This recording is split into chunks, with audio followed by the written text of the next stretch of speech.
Officers could see one of the mothers sleeping on a couch through this window, but they say she was so passed out they knocked on this window several times but couldn't wake her. So eventually they had to go inside. We're frantically running down the street trying to get away from this area as they heard gunshots. What happened from there is tonight's LEX 18 Big Story at 6. Well, I am walking up what used to be a section of this lane here on Kentucky 292, but as you can see, this entire section of this highway has completely collapsed down into this riverbank. Now, just to show you how that's translating at the pump, I've got to show you this. One unlucky driver here had to spend nearly $92. Well, many hours after this fire here in Olive Hill was contained, smoke continues to pour here from the charred remains. Hot spots continue to burn. This fire so intense, it caused this entire section of the building here to completely collapse.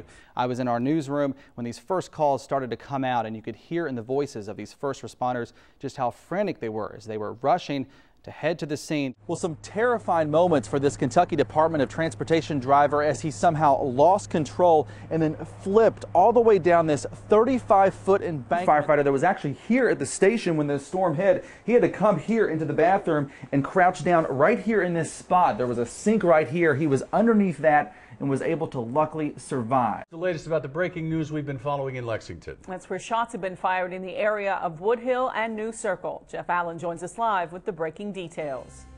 Yeah, guys, a really scary afternoon out here on New Circle Road. We're between Richmond Road and Liberty Road, right on the edge of Quantrell Cadillac's car lot here. A very scary afternoon as people describe two cars shooting at each other. Now, let's go to some video we shot earlier. Now, several witnesses say they saw these two cars shooting at each other right at the intersection of Young Drive and New Circle Road. That's where they say a tan mid-90s Ford Taurus, a passenger, got out of that car and then started shooting into the window of a Honda CRV, a dark-colored Honda CRV. Another witness also describes a man with a bat that was beating out the windows of that car. Now, eventually those cars made their way out of here, and police are still looking for them. Now, one man that was here on the car lot, he saw everything. He was taking pictures for the dealership.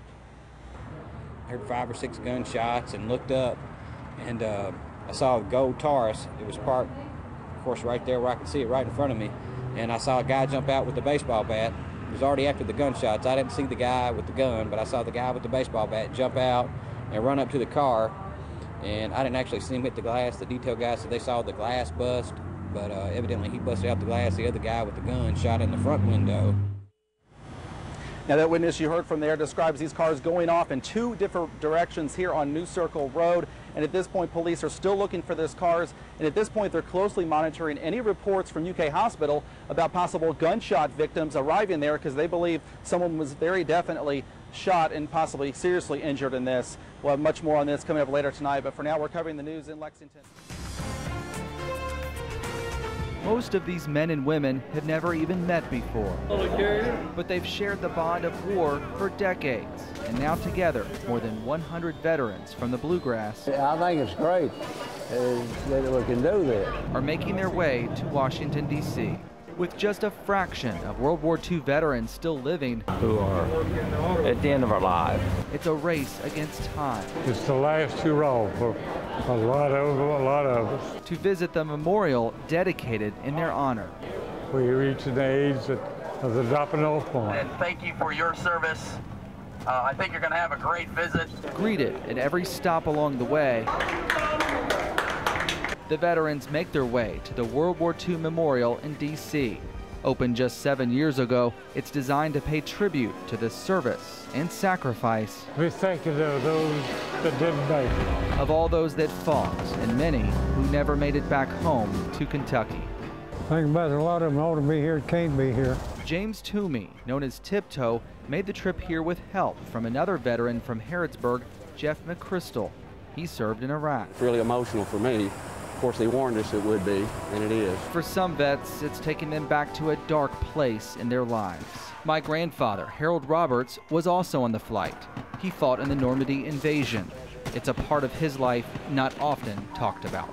But you just hope it don't bring back memories. Painful memories It's hard to think of those things. that the memorial is now helping them come to terms with.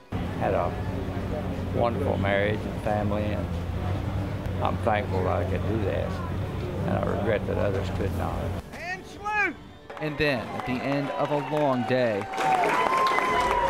they were greeted with hundreds of people back in Kentucky for a hero's welcome home. I don't think I could ever be that brave or courageous, and I just really appreciate everything that they did and putting their lives on hold so that we could live ours.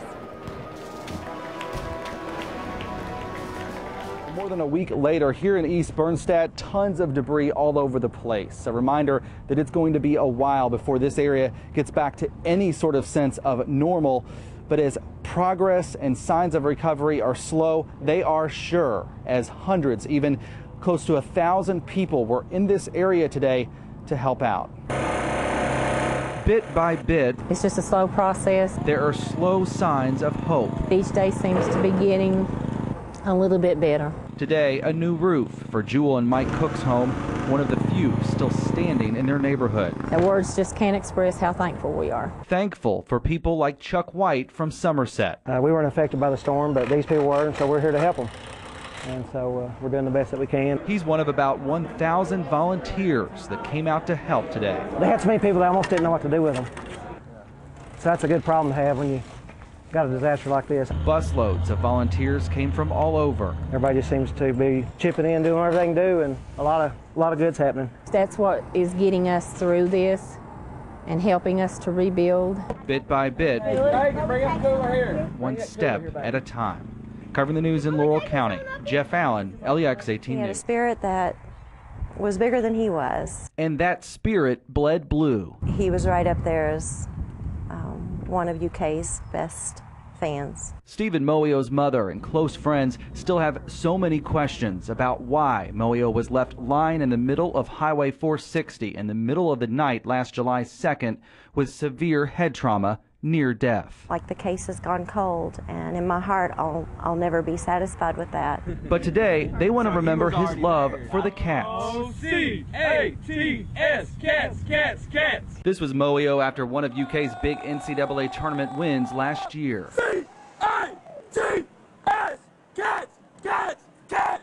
For those left behind, game days are tough. You know, try to call him to see if he wants to come watch the game, and I still do it out of habit from time to time. So we get cold chills during the game because we can just hear him getting out of the chair and rooting and jumping to the ceiling and hollering yes and go. Stephen dreamed of walking on for Kentucky one day, and now his mother believes when games get tight and they look up to Stephen for help. But when the games get close, we all just kind of stop and say, okay, Stephen, you know, join them on the court. Instead of angels in the outfield, we got angels on the court. Come on. He steps in and gets what he always wished for. Covering the news in Bourbon County, Jeff Allen, LEX 18 News. Say 47-year-old Stanley Neese began a 45-minute rampage through this Mount Carmel trailer park.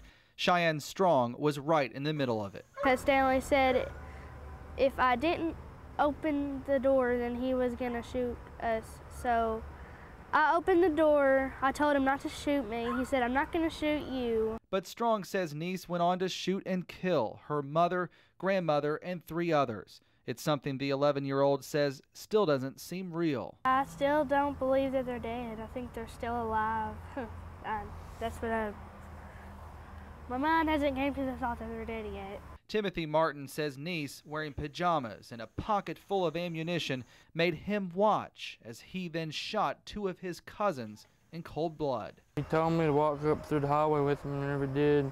He shot all the family and stuff like that, and he told me to go out in the street and have fun and play with my friends. Neighbors say Neese had been making threats about doing something on September 11th after his wife, Sandra Neese, said she wanted to get a divorce. He said, you ain't getting no divorce. That if I can't have you, nobody's going to have you like that. Cheyenne Strong says the anger spilled over Saturday morning when Neese took some orange juice meant for her. My granny got mad at him, and she took it from him, and then the next thing I know, he's running down the hallway with a gun. Timothy Martin says it's a miracle he and several others who had to dodge bullets were able to survive. I'm glad that I'm alive, and I'm glad that God was over top of me.